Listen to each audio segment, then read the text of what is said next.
Kak, kemarin yang utang Tromed siapa ya? Kayaknya masih banyak yang utang deh.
Mau dimulai?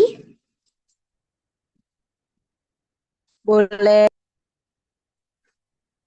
Udah 6 ya? Oke,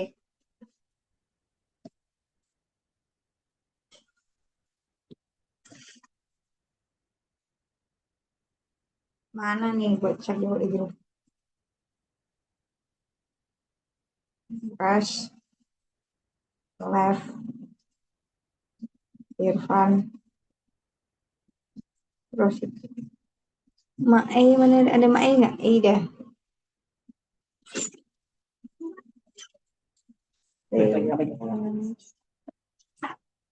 belajar.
Yang share screen siapa ya?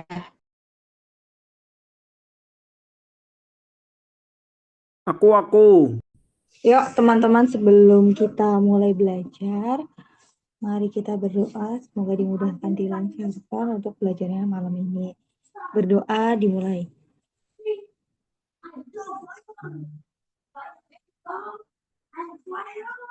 Berdoa selesai. Yuk bisa dimulai sama Mas Fani ya. Habis itu baru urut. Yang Mas mana yang Fani mana? Aku. 56 Kak. Nomor lima lima enam enam. Bener 5 yang sama preboard 6. tapi. Ya benar Ya, Kak. Reboard.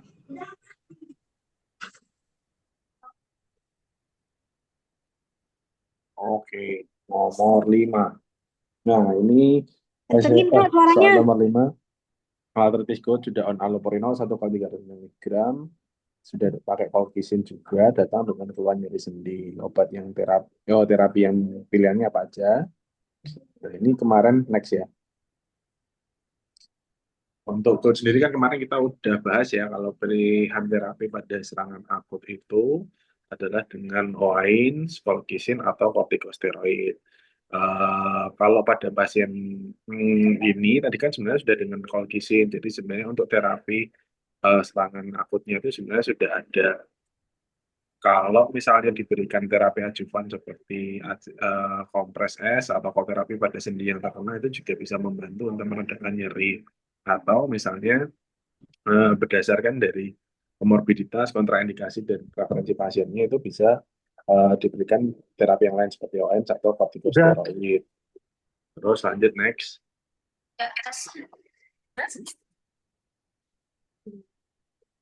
Next. Ya. Nah, masalah klinisnya, nah sebenarnya untuk terapi penurun urat itu atau urat lowering terapi itu harusnya memang dia kan penggunaannya itu dalam jangka panjang, diberikan setelah 2 minggu setelah kondisi akut. Nah, dan dia diberikan eh, targetnya ini dia lifelong terapi minimal 3 sampai 6 bulan, nanti dengan profilaksis antiinflamasi selama 3 sampai 6 bulan ini. Pilihan profilaksisnya itu bisa diberikan dengan colchicine dosis rendah, di mana ini sudah diberikan pada pasien yang pada soal ini, yaitu 0,5 sampai 1 miligram per hari. Ini dilanjutkan selama 3 sampai 6 bulan. Dan evaluasi berkelanjutan itu diperlukan agar untuk melihat dari bagaimana responnya terhadap penggunaan terapi. Nah, terus di sini juga ada statement bahwa kalau dia memulai terapi menurun urat itu dapat memicu serangan gout akut karena terjadi mobilisasi kristal urat. Jadi seringnya pasien-pasien itu menghentikan pengobatan karena adanya memulai terapi menurun urat dan karena terjadinya serangan gout akut yang terjadi akibat penggunaan allopurinol itu tadi. Terus next.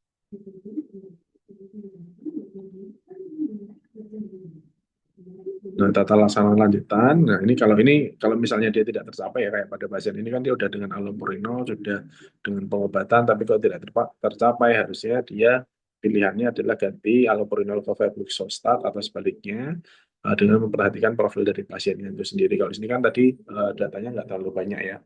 Lalu untuk terapi kombinasi itu bisa diberikan dengan probenecid apabila dia sudah pakai yang Febusursta tadi. Tapi kalau misalnya dia selanjutnya masih refraktor, maka harusnya dipertimbangkan untuk peglotikase. Oke, terus selanjutnya. Nah, tapi ini juga ada, kalau dari rekomendasi group yang final di tahun 2018, peningkatan mendadak maupun penurunan mendadak kadar asam urat serum itu dapat memicu serangan artritis gout sehingga obat penurunan asam urat seperti allopurinol tidak disarankan memulai terapinya pada serangan gout akut maupun yang sudah dalam terapi rutin itu terapi tetap dilanjutkan tanpa mengubah dosisnya karena dia nanti kalau misalnya kita naikkan atau kita turunkan nanti malah memicu flare lebih lanjut sehingga kalau di sini next. Kalau pada soal ini kan tadi kita temukan bahwa pasiennya adalah dia itu sudah on allopurinol 1 kali 300 miligram dan colchicine. Artinya untuk terapi akutnya itu sebenarnya sudah dapat, terus sudah on apa tadi akut lowering terapi. Jadi kalau dia sudah on allopurinol dan sudah dilanjut dengan colchicine, maka tidak dianjurkan diberikan atau perubahan dosis saat serangan akut. Perubahan dosis itu nanti bisa dipertimbangkan lagi setelah 2 minggu setelah serangan. Jadi kalau eh, kondisi saat ini adalah melanjutkan colchicine dan allopurinol 1 kali 300 miligram. Kalau pilihan yang pertama untuk stop colchicine itu tidak sesuai. Begitu juga yang B, kalau dia naik dosis, kayak tadi yang sudah dibahas di sebelumnya, pada kondisi seperti ini, apabila kita mengubah dosis, nanti malah terjadi mobilisasi GOT yang berlebihan, malah nanti bisa menjadi flare-nya lebih berat. Begitu juga dengan kalau tadi cek asam urat urin, itu tidak ada manfaat yang bermakna pada kondisi saat ini. Jadi pilihannya adalah D, kalau aku. Mungkin ada pendapat dari teman-teman yang lain yang kemarin sudah pernah membahas GOT juga. Mas, maaf izin tanya. Kalau buat nambahin probenezid itu perlu dicek asam urat urin nggak ya? Soalnya aku tuh pernah baca. Jadi kayak ada cut off yang asam urat urinnya itu udah cukup banyak apa belum gitu loh. Jadi kalau memang asam urat urinnya itu udah banyak itu nggak kayak nggak dapat benefit nanti dengan penambahan probenezid gitu. Apa, sorry, gimana? Kalau misalnya mau ditambahkan probenecid, Itu perlu cek asam urat urin apa enggak? Soalnya kan kalau misalnya tetap tinggi kan tadi ada tempat untuk penambahan probenezid yang cara kerjanya meningkatkan ekskresi asam urat urin. Nah, tapi aku pernah baca probenezid itu baru efektif kalau memang terbukti asam urat urinnya itu rendah. Kalau asam urat urinnya itu udah pakai cut off sekian, aku lupa, itu nanti probenezidnya jadi nggak ada manfaat gitu. Oh ya ya, oke. Ya mungkin nanti tak baca ulang ya kalau yang tentang penggunaan probenecid lebih lanjutnya ya. Aku sih tadi belum baca lebih lanjut untuk ininya ya. Mungkin kalau misalnya pertimbangannya adalah kenapa kok, maksudnya asam uratnya kok tidak teratasi saat ini, tahu maksudnya sudah on terapi allopurinol tapi kok belum teratasi, apakah kita bisa berpikir untuk menambahkan kayak tadi probenecid sehingga nanti pengecekan asam urat urinnya itu nanti bisa sebagai apa acuannya apakah bisa masuk atau enggak gitu toh. Coba nanti aku baca lagi.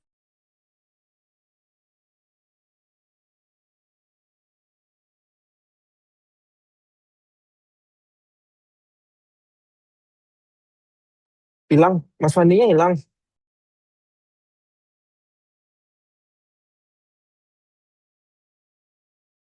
Apa nih? Ada tuh.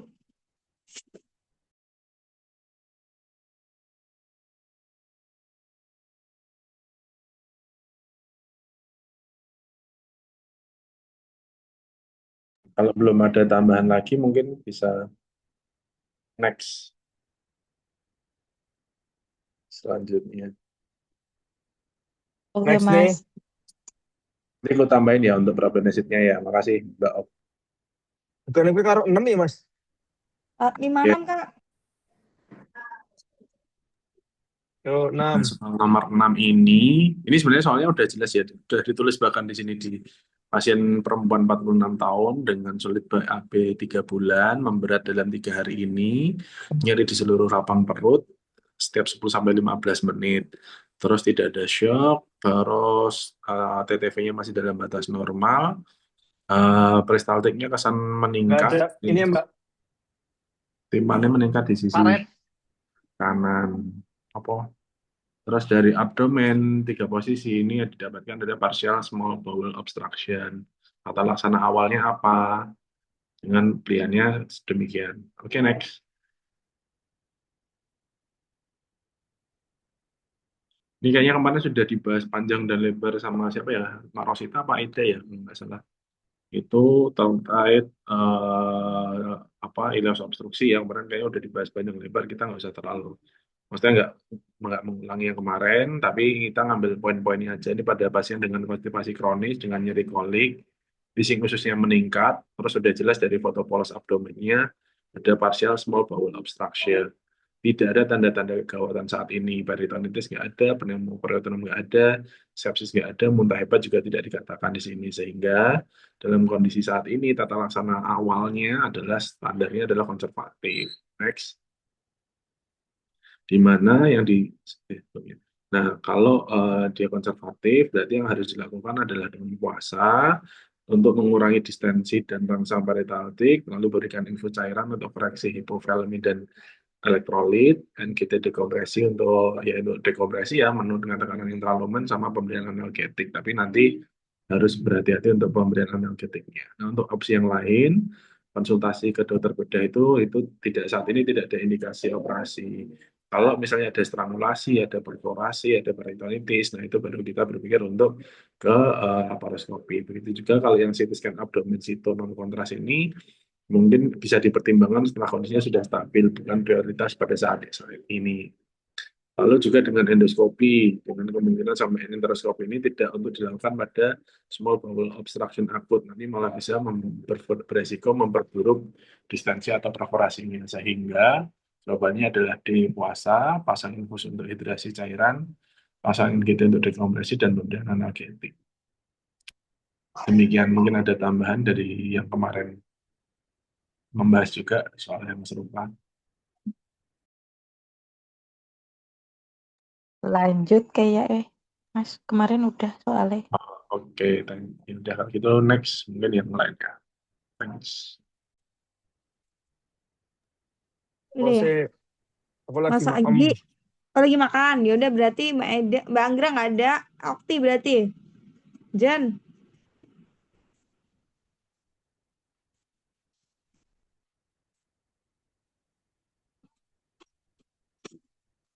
Put, kamu dulu Put, bateraiku lowbat, mau ganti gadget dulu. Nggak yo kesuwen. oke. Oke, put. No. Jadi soal 11, pasien datang dengan keluhan gelisah, sulit tidur pada malam hari, riwayat setelah berkunjung dari Afrika. Pada apusan darah tepi ditemukan sebagai berikut. Faktor yang berperan adalah, jujurnya ada gambarnya kayak gini, dan kalau misalnya pasien memang dengan sulit tidur dari Afrika, berarti kan jawabannya lalat sesek ya. Next. Jadi penyakit si trypanosomiasis dari Afrika ini disebabkan oleh, yang pertama ada Trypanosoma brucei-gambiens, itu biasa dari Afrika Barat sama Tengah, yang Trypanosoma brucei dari Afrika Timur. Nah, biasanya itu parasitnya itu ditemukannya pada darah tepi. Bentuknya tripomastigoe. Nah, si lalat sesek, dia tuh menularkannya tuh si Trypanosoma brucei. Biasanya dia hidup di daerah si Afrika dan Sub-Sahara. Dia biasanya menggigitnya pada siang hari. Terus patofisiologinya penting, jadi dia menyebarnya tuh parasitnya melalui darah dan limfe. Terus dia kalau misalnya pada fase lanjut, dia bisa menginvasi susunan saraf pusat. Biasanya pada pasien-pasien yang terkena lalat sesek itu, dia malam harinya insomnia atau gelisah, siang harinya itu dia mengantuk. Nah, keterlibatan dari si sistem saraf pusat pada pasien dengan trypanosiasis Afrika ini menyebabkan gangguan irama tidur, sehingga dikenal sebagai sleeping sickness. Nah, kenapa sih bukan faktor lain? Misalnya kalau misalnya dia Anopheles, berarti kan dia menyebabkannya si malaria. Kalau misalnya si Sandy Fly, dia menyebabkannya itu si leishmaniasis. Udah sih itu. Jadi ini ada gambar, terus gambarnya itu aku cari Google lalat sesek. Kayak gitu, ada yang mau ditambahkan teman-teman? Kayak ini kalau jadi smartboard gampang sih ini. Terapinya apa, Tik? Aduh, aku nggak nyari lagi terapinya, maaf ya, nanti aku tambahin. Aku cuma nyarinya doang. Cari dulu bentar, terapi pasien dengan lalat sesek. Kan jarang ya di Indonesia ya, jadi mungkin kita nggak familiar terapi nih. Iya, bentar, nih aku cari dulu. Hmm. Nih ya, kalau misalnya, nih aku belum nyari di sumber yang benar, aku nyari baru di AI. Jadi tergantung stadiumnya, stadium 1, 2. Kalau stadium 1, dia tuh masih awal. Masih awal-awal itu, kalau misalnya dia kenanya si Trypanosoma brucei atau Afrika Barat, pengobatannya pakai pentamidin. Kalau misalnya dia kenanya Trypanosoma brucei, kalau misalnya brucei itu berarti kan si lalat sesek ini, pakainya tuh suramin. Cuma jujur aku belum nggak familiar sih sama pentamidin sama suramin ini. Nah, Kalau misalnya dia di stadium 2 atau tahap lanjut, dia biasanya sudah menyerang si sistem saraf pusat. Nah, kalau sistem saraf pusat, dia terapinya pakai si melaporsol. Melaporsol ini dia efektif untuk pasien yang trypanosoma brucei yang gambien sama trypanosoma brucei horridens ini. Terus bisa juga pakai efornitin. Udah, pakainya obatnya selain obat-obatan antiparasit. Cuman kayaknya nggak pernah nggak sih di tempat kita. Jadi aku juga nggak nyari juga. Nanti deh kalau misalnya aku nemu. Ini pun aku juga nggak nemu loh di buku. Nggak nemu yang detail gitu loh. Nanti coba aku cari lagi ya. Jurnal-jurnal. Ada yang mau menambahkan teman-teman? Enggak, Kak. Oke. Lanjut ya. Nah, ini persis sama penjelasan Mas Aji tentang malaria. Jadi udah lengkap banget, jadi aku kopas aja dulu ya Mas Aji. Laki-laki 23 tahun. Keluhan datang dengan perut membesar sejak 1 bulan, disertai rasa lemas dan turun berat badan. Pasien ini baru pindah kerja dari Papua. Didapatkan pemeriksaan fisiknya itu ada konjungtiva anemis, splenomegali, terus juga pasien ini tapi nggak ada nyeri tekan pada gastrocnemius. Pemeriksaan penunjangnya HB-nya rendah yaitu 8,1 dengan leukositosis. Trombositnya trombositopeni dengan SGOT-SGPT-nya masih normal. Kreatinin normal, HbSAg non reaktif dan ICT malarianya positif. Manakah pernyataan yang tepat terkait kriteria diagnosis sindrom splenomegali pada pasien? Ini jawabannya yang C, berkurangnya splenomegali setelah 3 bulan pengobatan kemoprofilaksis. Ini persis banget aku ngambil dari bahannya Mas Aji. Next. Jadi review bentar aja tentang malaria ya. Persis malaria disebabkan oleh parasit Plasmodium stadium aseksual di dalam darah dan atau jaringan yang dibuktikan. Di mana dibedakan menjadi penyebabnya ada falciparum, vivax, oval, malaria dan knowlesi. Terus pembuktiannya tuh pakai pemeriksaan mikroskopis yang positif di mana adanya antigen malaria dengan tes cepat dengan hasil positif. Di mana infeksinya itu berupa demam, gigil, anemia dan splenomegali. Next. Ini etiologi sama patogenesisnya nggak usah aja ya. Next. Oke. Manifestasi klinisnya sama tadi. The first symptomnya itu awalnya dia akan ada sakit kepala, terus lelah, kemudian juga ada abdominal discomfort dan nyari-nyari tulang. Kemudian baru dia mulai ada splenomegali, kemudian juga atralgia, mialgia, bisa juga ada diare. Nah, baru kita buktikan dengan tes si antirapid tersebut. Next. Nah, ini patogenesis demam. Jadi demam itu biasanya muncul bersamaan dengan pecahnya si zon darah yang mengeluarkan berbagai macam antigen. Biasanya kalau misalnya si Plasmodium falciparum dia memerlukan waktu 36 sampai 48 jam, Vivax atau oval 48 jam, malaria 72 jam. Terus kalau misalnya demam pada falciparum dia dapat terjadi setiap hari. Kalau Vivax sama oval dalam waktu selang waktu dalam 1 hari. Kalau malaria timbulnya tuh selang dalam waktu 2 hari. Kalau knowlesi dia membutuhkan waktu 24 jam. Next. Nah, dia juga ada anemia, splenomegali sama malaria. Anemia terjadi karena dia pecahnya sel darah merah yang terinfeksi maupun yang tidak terinfeksi. Biasanya si Vivax sama oval itu dia akan menginfeksi sel darah merah muda yang jumlahnya hanya 2%. Kalau yang malaria dia hanya menginfeksinya sekitar 1%. Si splenomegali kenapa bisa terjadi? Karena dia merupakan organ retikoendotelial di mana tempat si plasmodium dihancurkan oleh sel-sel makrofag dan limfosit. Nah, si penambahan sel-sel radang ini yang menyebabkanlah si splenomegali. Next. Ini manifestasi umumnya yang tadi ada trias malaria, gejala klasiknya ya. Ada periode dingin dan periode panas. Periode dingin 15 sampai 60 menit dia akan menggigil. Terus juga seluruh badan bergetar sampai gigi-giginya juga nggak nyaman saling terkantuk. Periode panasnya jadi wajah pasiennya ada mulai merah. Nah, terasa cepat dan panas badan tetap tinggi beberapa jam diikuti dengan berkeringat. Baru ada periode berkeringat di mana pasien akan berkeringat banyak tapi temperaturnya turun dan pasien akan merasa sehat. Biasanya nih si trias malaria itu lebih sering pada pasien dengan si infeksi Plasmodium vivax. Terus kalau si falciparum biasanya dia bisa menggigil tapi bisa berlangsung berat atau tidak. Bisa juga tidak ada. Kalau misalnya si vivax sama ovale biasanya terjadi dalam 60 jam. Terus biasanya tergantung tingginya trias malaria ini juga dipengaruhi oleh tingginya kadar TNF alfa. Next. Ini oke manifestasi klinis tadi yang disebutkan. Jadi demam.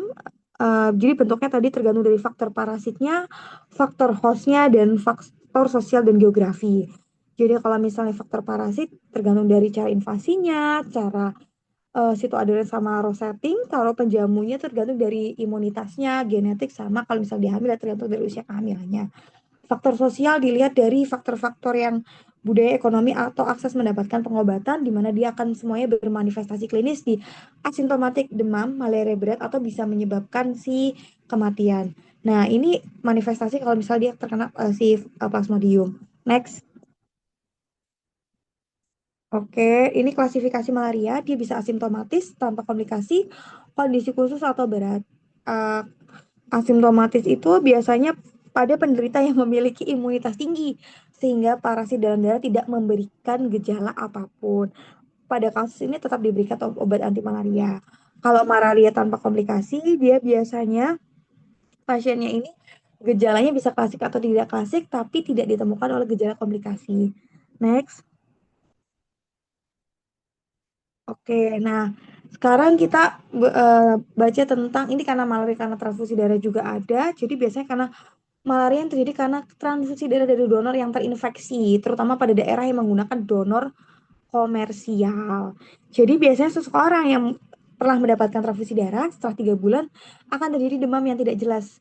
Harus dibuktikan dari infeksi malaria dengan pemeriksaan darah tepi berkali-kali tiap 6 sampai 8 jam. Nah, sekarang kita bahas tentang kasus ini yaitu tentang sindrom splenomegaly SST. Jadi disebut juga dengan hiperaktif malaria splenomegaly. Dia itu splenomegaly karena malaria biasanya dijumpai pada daerah endemik malaria, di mana adanya parasitemia intermiten dan ditemukannya homozoin atau pigmen malaria pada sistem retikoendotelial. Biasanya dia kalau pada usia dewasa itu dia terbentuk imunitas, dan parasitemianya ini kemudian akan menghilang dan bisa menyebabkan limfanya itu jadi mengecil. Nah, gejala klinisnya itu si bentukannya itu dia kalau misalnya pada anak-anak limfanya itu tidak mengecil, bahkan limfanya tidak mengecil tapi dia membesar karena ada terjadi peningkatan serum IgM dan antibodi terhadap malaria.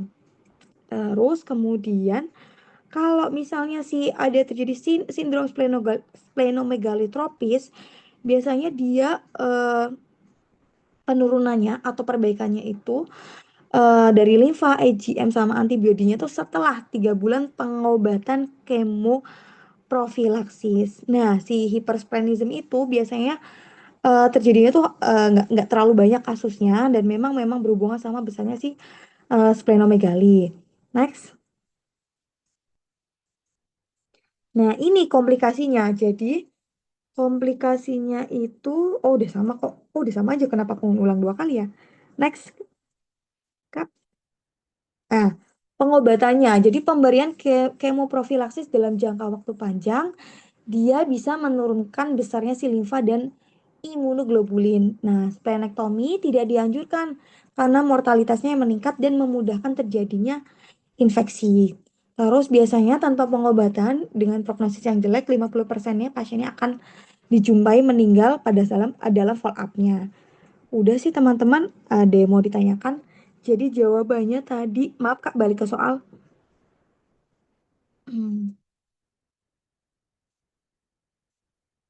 Nah, berkurangnya splenomegaly setelah 3 bulan pengobatan kemoprofilaksi. Ada di buku PAPDI. Yang A, B, D, E itu enggak kenapa? Put? Maksudnya kamu udah mencoba mencari belum? Nah, aku gara-gara itu aku nggak langsung nyari karena di buku aplikasinya aku belum nggak nemu. Nanti aku cari ya. Ini belum aku cari, belum sempat aku cari. Izin nambahin. Jadi kalau yang splenomegaly itu kriteria diagnosisnya itu lebih dari 10 cm. Terus kalau yang B ini harusnya lebih dari 2 standar deviasi. Terus Splenomegaly. Kalau yang D ini harusnya aku lupa ya. Kayaknya harusnya masih tetap ada respon nggak sih? Malah membaik respon terhadap ini. Itu yang D apa yang E? Yang D. Kan ini nggak berespon kan? Berarti harusnya kan ada respon.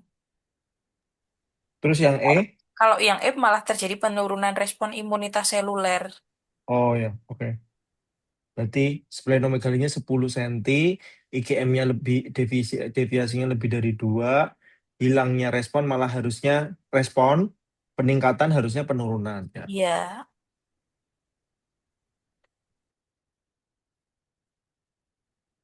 Lanjut, siapa lagi? Nanti aku nggak tambahin ya. apa-apa. Mm-mm. Next, Mbak Okti jadi Mak. Iya, boleh-boleh aku. Nomor. Nah, nomor 9 ya. Ini ada pria 75 tahun ke poliklinik untuk kontrol. Pasien adalah penderita DM dengan komplikasi neuropati, osteoartritis genudextra, PAD, BPH. Terapi rutinnya metformin, CPG, tamsulosin, mecobalamin, PCT jika nyeri. Pasien mengeluhkan penurunan nafsu makan sejak seminggu terakhir, tinggi badannya 160 dengan berat 50, Bun 25, kreatinin 1. Berapakah kebutuhan protein pasien tersebut? Next. Nah, jadi kalau pada lansia itu untuk menghitung creatinine clearance, aku baca itu yang lebih bagus pakai yang Cockcroft Gault. Itu pun dulu waktu zaman aku stase Geri, itu dokter Dewa juga bilang, jadi untuk penentuan dosis obat pun lebih direkomendasikan pakai yang Cockcroft Gault kalau untuk yang geriatri. Kalau dari ini kan ketemu CCT-nya itu di stage 3A. Terus, nah dari si CCT ini nanti kita gunakan untuk menentukan MDRD, Modified Diet Renal Disease. Ini kalau yang dari Kadigo untuk rekomendasi proteinnya itu kan di 0,6 sampai 0,8 gram per kilo bila tanpa proteinuria masif. Terus kalau dari NKF itu apa ya? Pokoknya yang nutrition apa gitu pokoknya yang di KDG itu pakainya 0,8 untuk CKD stage 3 dan 0,6 jika sudah CKD stage 4-5. Kalau Pernefri masih sama dengan Kadigo. Nah, kalau pada pasien ini berarti protein requirement-nya itu antara 0,6 sampai 0,8, tapi lebih diutamakan di 0,8 karena ini yang eh, NKF KDG sama Kadigo itu pakainya ada 0,8-nya. Ditambah pasiennya ini kan ada pada lansia itu kan ada resiko terjadi malnutrisi kayak gitu. Makanya kita pakainya yang di 0,8 terus dikalikan berat badannya 50. Jadi kebutuhannya 40 gram per hari. Next. Nah, ini yang kalau yang di atas ini yang dari Kadigo. Jadi untuk yang kebutuhannya itu untuk maintenance di 0,8 gram per kilogram berat badan per hari. Terus kalau yang ini yang dari kitab Gusnuk ini sudah rangkuman ya berdasarkan LFG masing-masing. Nah, kalau di sini yang dari Gusnuk itu kalau lebih dari 60 pakainya 0,75.